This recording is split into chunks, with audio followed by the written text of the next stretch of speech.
دی قوم دی کلی دی محلی زینت هم دی خوشحالي هم ده او ثواب هم دی نو زه اوس د خپل دې فرست کلاس ماشوم ته دعوت ورکوم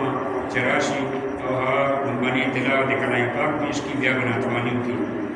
محمد شاه زمان دې راشي تلاوت وکړي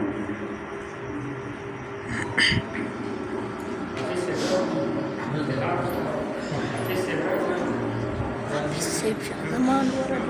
وصلوا شافوا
والحب ذو